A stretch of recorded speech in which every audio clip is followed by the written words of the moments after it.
গুরু মহাহিতে গুরু মহামিতে গুরু পারে দিতে পরমে গুরু মহাশয় জানে সব বিষয় কহে না কভু শরমে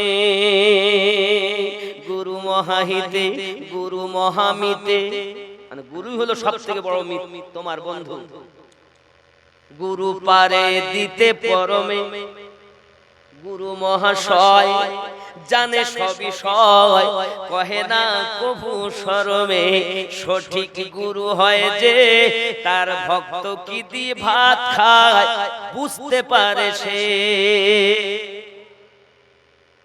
কামেল গুরু যারা ভক্তের খবর রাখে তারা আর কামেল গুরু হয় না যারা ভক্তের খবর রাখতে পারে না যারা এই জন্য তো আমি বলি বাবা এখন গুরু যে ধরবো তাহলে এবার ধরা আমিনুদ্দিন বললে তো মানা যাবে না পীর ধরার কথা আমিনুদ্দিন বললে মানা যাবে না আয় আমার রব আপনি বলুন গুরু কি প্রয়োজন রয়েছে আমার আল্লাহ পাক আল্লাহ তাআলা সূরা আল কাহফের 17 নম্বর আয়াতে স্পষ্ট জানিয়ে দিলেন বিসমিল্লাহির রহমানির রহিম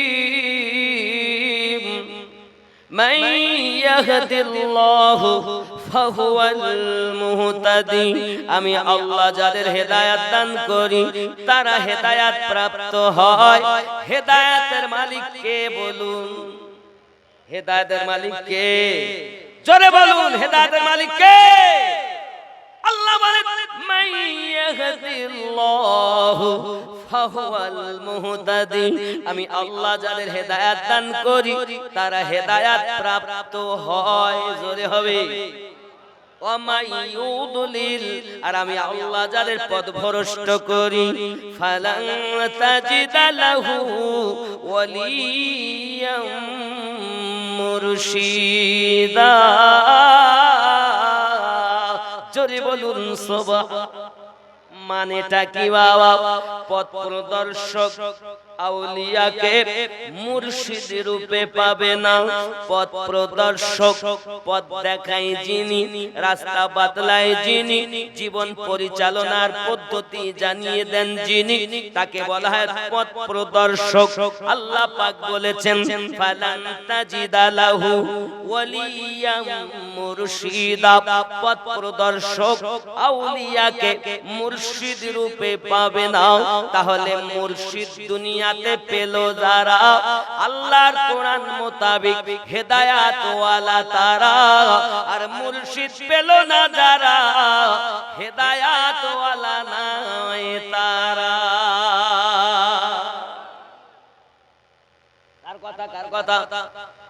কার কথা বললাম আমার কথা বলেছি আল্লাহ পাকের কথা বলেছি কোথায় আছে কোরআন মাজিদ সূরা আল কাহফ আয়াত নাম্বার 17 যদি থাকে মেনে নাও যদি না থাকে আমার হাতটা কেটে নিয়ে যাও এরকম কথা কেউ বলবে না আপনাদের হাত লাও লইলে দেখে যদি থাকে তা মেনে নাও যদি না থাকে তো হাত চালাও যদি না থাকে তাহলে কি নেবা কি দিব বলেছি হাত দুটোতে যেটা আপনার পছন্দ ডান হলে ডান দেব বাম হলে বাম দেব তাহলে বোঝা যাচ্ছে যদি আপনি মনে করেন হুজুর আমি কোরআন শরীফ পড়তে জানি তা আপনি খুলুন খুলে দেখে নিন কথা মিল আছে কিনা হে বাবাজি আমার এখন এই পথ প্রদর্শকের ব্যাখ্যাতে জীবন পরিচালনা করলো যার কথায় সে হলো পথ প্রদর্শক বেলায়াতে মুর্শিদ হইয়া আসিলেন দিনের নবী মুর্শিদকে না পাইলে কি আর রাসূল পাবি বেলায়াতে মুর্শিদ হইয়া আসিলেন দিনের নবী মুর্শিদকে না পাইলে কি আর রাসূল পাবি রাসূল জন্ম নিল মক্কা গেলে তার যাই না দেখা, কি দেখতে যাবি রে মন, কি দেখতে যাবি। রসুল জন্ম নিল মক্কা, গেলে তার যাই না দেখা, কি দেখতে যাবি রে মন, কি দেখতে যাবি। মদিনায় তার রওজা আছে, গেলে তার যাই না দেখা, কি দেখতে যাবি রে মন, কি দেখতে যাবি। বেলায়াতে মুর্শিদ হইয়া আসিলেন দিনের নবী, আপন পীরের সুরাতে সেই তো রসুল হাকিকাতে, তার হাতে হাত দিবি রে মন, তার হাতে হাত দিবি। আপন পীরের সুরাতে সেই তো রসুল হাকিকাতে, তার হাতে হাত দিবি রে মন, হাতে হাত দিবি। ওই নবীজির হাত ধরিয়া সিরাত পার হইয়া যাবি রে মন, সিরাত পার হইয়া যাবি। বেলায়াতে মুর্শিদ হইয়া আসিলেন দিনের নবী, মুর্শিদকে না পাইলে কি আর রসুল পাবি। ইসরাইল শাহ কয় হাসান, যে নবী সামনে বর্তমান, তার তালিম নিবি রে মন, তার তালিম নিবি। জোরে বলে হায় হায়। হ্যাঁ, বায়াত হাতে হাত দেওয়া। সূরা আল ফাতহ আয়াত নাম্বার 10।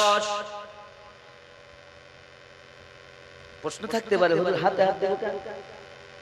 কোরআন শরীফ খুলুন, সূরা আল ফাতহ আয়াত নাম্বার 10। আল্লাহ উল্লেখ করলেন, বিসমিল্লাহির রহমানির রহিম, ইন্নাল্লাযীনা ইউবাইউনাকা ইন্নামা ইউবাইউনাল্লাহ ইয়াদুল্লাহি ফাওকা আইদিহিম। নিশ্চয় যে বা যাহারা নবী আপনার কাছে বায়াত গ্রহণ করেছে, তারা আমি আল্লাহ পাকের কাছে বায়াত গ্রহণ করেছি। আপনার হাতের উপরে আছি আমি আল্লাহর কুদরতি হাত। জাহেরে তোমার পীরের হাত, হাকিকাতে আপনার নবীর হাত, আর সেটাই আপনার মারেফাতে নবীর হাত, হাকিকাতে ওটাই আল্লাহর কুদরতি হাত। তুমি তো বুঝলে না খেপা। একটা রহস্য বলি, বলবো হুজুর? ব্যস্ত লাগি। নামাজ পড়ছি আমরা, নামাজে পড়তে পড়তে কি বলি? আত্তাহিয়াতু, যখন বৈঠকে বসি, আত্তাহিয়াতু লিল্লাহি ওয়াস সালাওয়াতু ওয়াত তাইয়্যিবাতু, আসসালামু আলাইকা আইয়ুহান নাবিয়্যু ওয়া রাহমাতুল্লাহি ওয়া বারাকাতুহু, আসসালামু আলাইনা ওয়া আলা ইবাদিল্লাহিস সালিহিন, আশহাদু আল্লা ইলাহা। বলি না, হাতটা আঙুলটা তুলি না। অনেকে বলে খোঁচাবা খোঁচাবা, বাবা খোঁচাই, কিন্তু অনেকে খোঁচায়। দেখবেন একদল বলে শুধু খোঁচিয়ে যাও, হাত হাত তুলে। আবার অনেকে এরকম করে রেখে যাবে, অনেকে এরকম করে রাখে, অনেকে এরকম রাখে, আর অনেকে খালি খোঁচায়। এই তিন শ্রেণীর লোক পাবে, বাস্তবে মিলাবে। আসো বাবা, চোরে ভর্তি দুনিয়া। ইসলামটাকে যার সেই মতো ব্যবহার করতে আরম্ভ করেছে। কি আমি সাক্ষী দিলাম, আশহাদু আশহাদু আল্লাহ, আমি সাক্ষী দেই নেই কোনো মাবুদ আল্লাহ ছাড়া, নেই কোনো ইবাদতের উপযুক্ত আল্লাহ ছাড়া। জোরে বলুন। কার সামনে দাঁড়িয়েছেন? আল্লাহর সম্মুখে।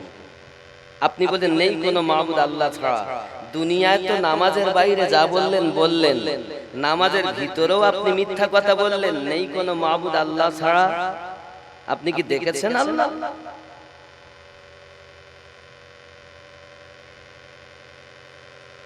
পেস্ট তো লাগলেই,